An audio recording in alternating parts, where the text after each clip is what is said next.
Yo, what's up, dogs? I'm back once again to talk about Den of Thieves 2, Pantera. And just in case you want to know what Pantera actually means, it is the elite group of thieves that O'Shea Jackson Jr.'s character, Donnie, put together in order to pull off the heist of the century, diamond heist, that is.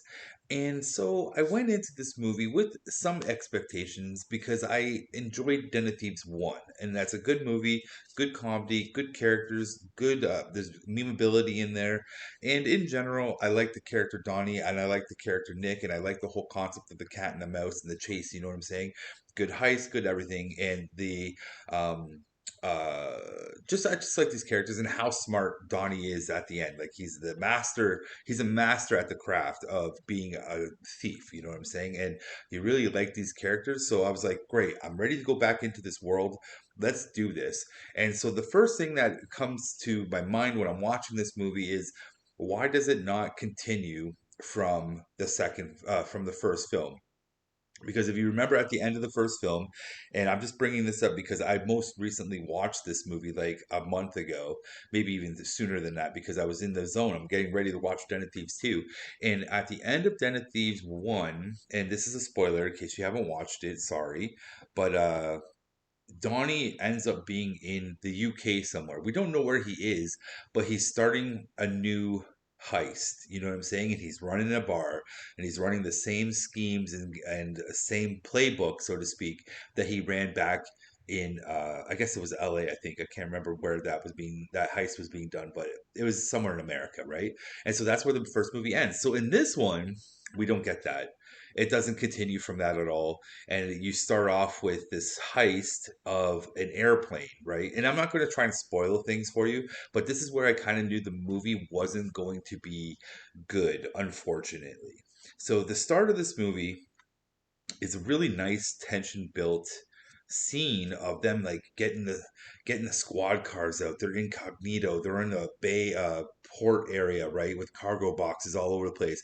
And the music is really good. It's really that nice heist tension music. You know what I'm saying? And I'm in. I'm locked in, and I'm watching. Yeah, this is great. And then they're going to the air, like they're going around, or all the usual heist stuff, right? A good drive sequence, nice, calm, building the suspense. And then as soon as they pull into the hangar and start the heist, they all jump out of their cars, and then they're just like, "Okay, everybody get down." And for some strange reason, that was so anticlimactic that it actually killed my vibe.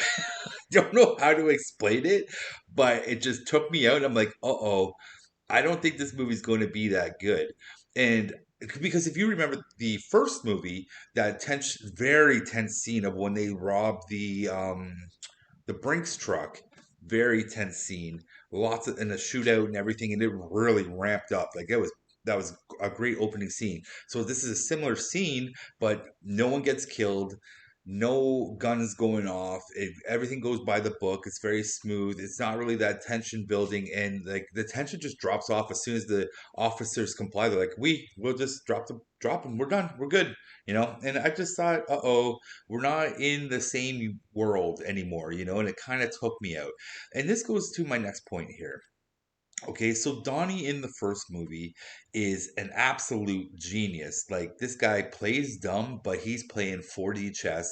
He's outmaneuvering anybody. He's a master of his domain, like he said. And in this movie, I feel like he's really watered down as a character. He doesn't come across as the master of his domain. He does come across as like he knows what he's doing. He's very competent and he's good at doing the staking out and infiltration and all that stuff, but I just feel like he was 4 steps behind. You know what I'm saying? Like he's not that bright as he was in the first one. And then we get Nick coming into it. And I think that's also because like they dumped him down to give him a crew. And I think his other crew he played the other crew, you know what I'm saying? Because they were all dumb and he was so smart. And then this one, the crew is like a little bit of everyone's a mastermind in a sense. Everyone has their unique ability, and together they form this Voltron, and they could steal anything, right? And I was like, okay, fine.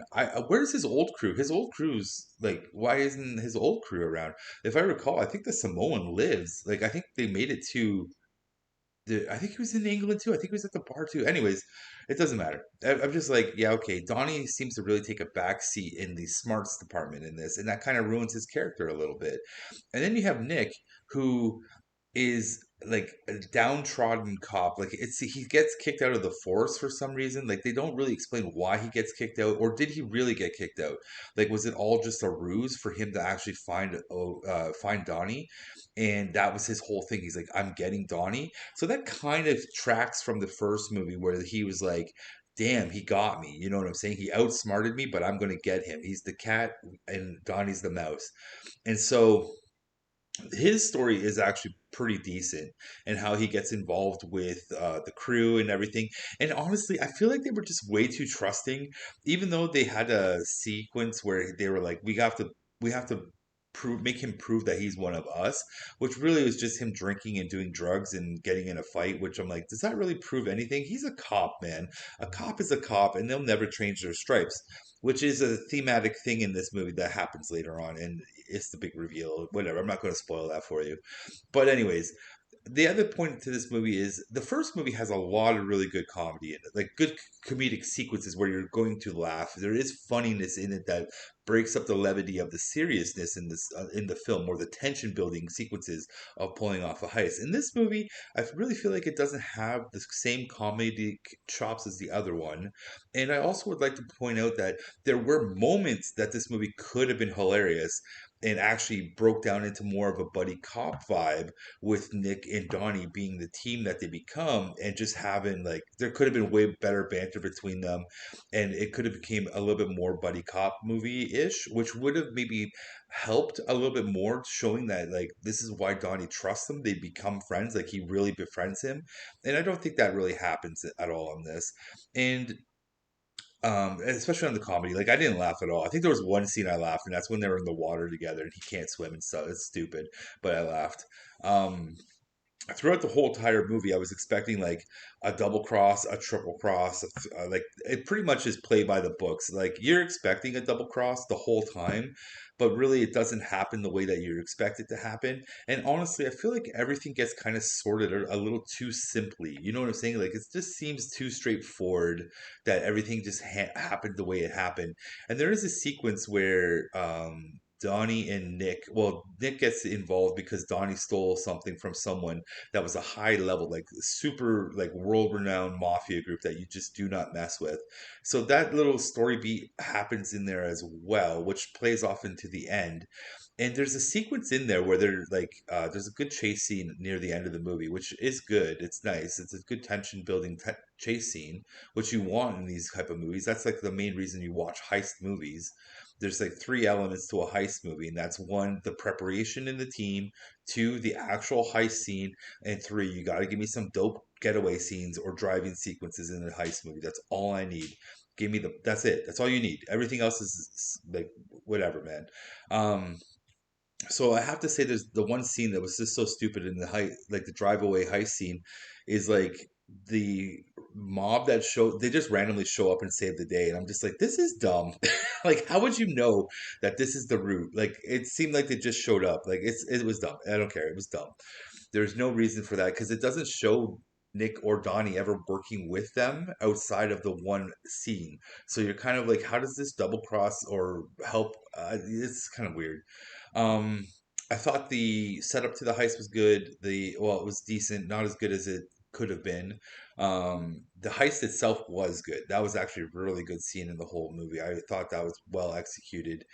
I have to say that there was like only one gunshot in the whole movie. Well, no, there is gunshot at the end. Sorry, I'm wrong. There's only one gunshot um in the heist. Yeah, sorry, I should remove that. There was more gun violence than I remember, because like there's the one sequence in the heist that uses the gun, and then at the end when they're on the drive away, there's lots of guns going off. Then I totally forgot about that. It just dawned on me right now. I just wrote these notes. The one thing here is there's a lot of MMA guys or martial arts guys in this movie, like that are like UFC guys or karate champions or kickbox champions and shit like that. But they're not utilized at all. So there's like absolutely no cool hand to hand combat with these specialized fighters. You know what I'm saying? So, and like I'm watching this movie with Jake, and he's telling me who these guys are because I'm not an MMA guy. I don't really know everything about these people, and he's telling me like who so and so is and what, and I'm like, oh, that's cool. But like they're not utilized. They're utilized as tough guys, yes, but not as like hand to hand combat guys or anything like that. Like they don't. I don't even think they do anything. They just are there to fill up the scene, you know? And it's kind of like, well, are these guys going to throw down with Nick or Donnie? Like, is this going to happen? But it never really happens at all. So you're just like, yeah, whatever. And then at the actual end of this movie, it sets everything up for a potential Den of Thieves 3, which you're kind of just sitting there like, yeah, if they can, like, I'll watch it. Do we need it? I don't think so, but like, I'll watch it. You know what I'm saying? Like, I, I don't think this was a good entry into the Den of Thieves franchise, especially when you compare it to Part One. And I think one was just like a really good film. Like, I would watch one again, probably that before I'd ever watch Den of Thieves 2 again. That's just because Den of Thieves 1 is just far superior, far superior. And maybe that's just because the characters were better and the dialogue was better and the writing and the delivery was better and the actors are better and stuff like that. Like maybe there was just a better world that they created in Den of Thieves 1 compared to 2. Because like I didn't really care about any of the other characters in Den of Thieves 2 really, other than O'Shea and Gerard, right? Like I didn't really care about anybody else. So that could be a problem too. So yeah, I think you guys should see this movie. You know what? If you like Den of Thieves 1 and it's a cheap night, I would say go ahead, go see it on a cheap night. Don't pay any more. Don't go see this in IMAX or like opening weekend, like on a Monday, Tuesday. I mean, like whenever you know what I'm saying, like a regular day. Don't go pay top dollar for this movie. This is a cheap night movie, or stream it for sure. I'll be honest with that's what I'm saying. Now, would I find this movie into my movie collection? Um, no, it would show up accidentally. Like I would have Den of Thieves 1 in my movie collection before I'd ever have Den of Thieves 2 in there. And I don't think I have DOT in my collection right now. So yeah, Den of Thieves 2 would show up accidentally. Like it would be a marketplace bundle and it was like, oh okay, that's in there. Cool. And I probably will never watch Den of Thieves 2 again unless they make a Den of Thieves 3. And I might sit down and do a DO1 and a DO2. You know what I'm saying?